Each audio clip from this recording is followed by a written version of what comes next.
Seberapa banyak di antara kita pengen yang namanya masuk ke dalam sungai yang ada Tuhannya? Yes, aku mau. Dan di dalam buku ini saya lagi membaca buku Heart Lesson dalam analogi sungai belas kasihan. Di sini Tuhan bertanya buat setiap hamba-hambanya. Seberapa banyak yang mau masuk ke sungai yang mungkin arusnya nggak kencang dan nggak dalam. Dan tidak ada apa-apa di sungai tersebut. Dan ada satu hamba yang berkata mau. Dan Tuhan menjelaskan selanjutnya. Jadi di sini ada 3 analogi seseorang gitu, ada 3 orang yang ditawarkan Tuhan untuk masuk ke sungai. Dan orang pertama itu nggak mau masuk ke sungai yang tadi itu yang nggak ada apa-apa, tapi ditawarin ada sungai yang penuh dengan kotak-kotak emas dan orang itu mau.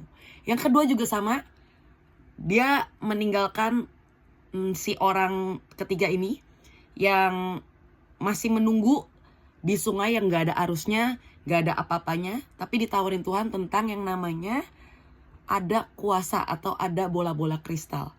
Dan di ketiga, si orang ketiga ini, dia tetap nunggu di sungai yang gak ada apa-apanya, gak ada arusnya. Itu dia tetap nunggu gitu. Dan seketika Tuhan Yesus udah muncul nih. Dan Tuhan berkata ini adalah saatnya untuk memberitahu ke orang ketiga ini bahwa itu adalah itu adalah sungai yang penuh dengan belas kasihan. Jadi di sana dikatakan sungai yang penuh dengan belas kasihan dan pertobatan itu ada di sungai yang gak ada apa-apanya.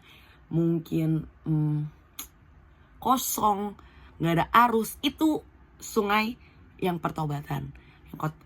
Orang pertama itu masuk, itu adalah sungai yang penuh dengan berkat. Dan yang bola kristal adalah sungai penuh kuasa. Dan seperti pertanyaan saya pertama, seberapa banyak di antara kita pengen berada di sungai yang penuh dengan yang ada Tuhannya? Diartikan dalam analogi ini, di sungai kelimpahan mereka mendapatkan berkat. Seakan-akan hadirat Tuhan itu kencang.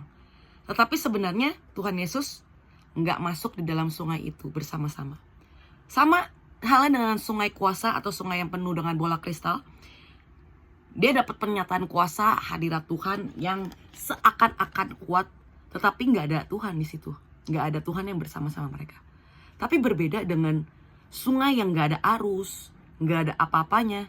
Di situ ketika kita nggak dapat apa-apa, sebenarnya ternyata Tuhan ada di sana. Dan itu yang membuat orang ketiga itu berbeda. Karena memiliki sikap hati yang berbeda, bukan tentang kuasa, bukan tentang berkat yang orang ketiga inginkan, tapi orang ketiga ini inginkan lebih kepada Tuhan Yesus sendiri, di mana pribadi yang memberikan berkat, pribadi yang memberikan kuasa bagi setiap hidup kita. Dan di muka bumi ini semua akan lenyap anyway. Kalau berkat itu berbicara tentang mungkin materi, yang one day kita di surga, di kekekalan, apakah kita masih kaya? Apakah kita masih penuh dengan apapun itu?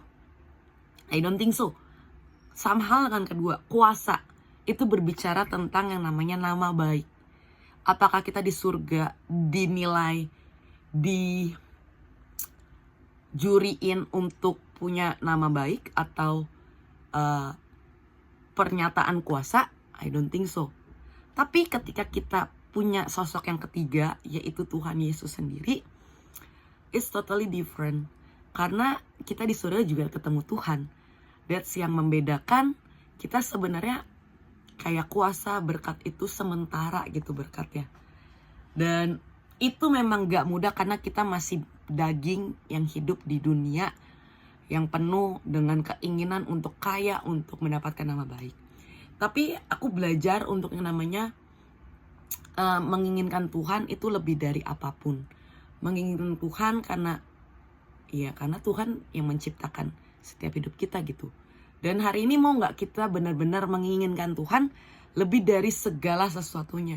Karena Tuhan sendiri yang bergelora menunggu setiap kita, yang bergelora menanti-nantikan kita untuk datang kepada Tuhan gitu.